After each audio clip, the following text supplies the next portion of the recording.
Hi hello வணக்கங்க. இப்போ உங்களுக்கு நான் ஒரு மரத்தை காமிச்சு தர போறேன் பார்த்துடுங்க. பாருங்க, இது என்ன மரம் தெரியுமா? அயனி சக்க மரம் பார்த்துக்கோங்க. ஓகேவா? சின்ன சக்கை சொல்லுவோம் பார்த்தீங்களா? கன்னியாகுமரியில் ஒரு குறிப்பிட்ட இடங்களில் மட்டும்தான் கிடைக்கும் பார்த்துக்கோங்க. என்ன இருக்குது இப்போ தான் காய் காய்ச்சிருக்கு பார்த்துடுங்க. ஏன்னா இன்னும் விளையலை. ஏன்னா இதை பிதுக்கும்போது என்ன வருது, முள்ளுக்கு மேலே பால் வருது பார்த்தீங்களா? ஸோ அதனால இது இன்னும் விளையலை. இந்த குட்டி மரத்தில் அழகாக காய்ச்சி கிடக்கு. இங்கே பாருங்க, நிறைய காய்ச்சிருக்கு.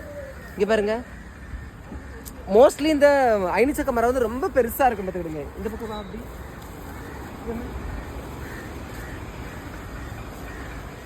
ஏதாவது சின்ன கிடக்கா? ஒன்றுமே இல்லை. அங்கே போ, இங்கே திரும்புறாங்க. இது பாருங்க, நல்லா நிறைய காய்ச்சி கிடக்கு பார்த்தீங்களா? பாருங்க. ஓகேவா?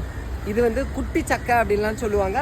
அயனி சக்கையை பற்றி ஆல்ரெடி உங்களுக்கு தெரியும் அப்படின்னா நீங்கள் கமெண்ட்டில் சொல்லுங்கள். இதுக்கு உள்ள சொலையுமே ரொம்ப இருக்காது பார்த்துடுங்க. 1-2 தான் இருக்கும். சப்போஸ் எப்போது இந்த பக்கம் வந்து பழுத்து கிடந்துச்சுன்னா நான் உங்களுக்கு என்ன பறித்து காமிச்சு தரேன். ஓகே, லைக் பண்ணுங்கள். தேங்க்யூ.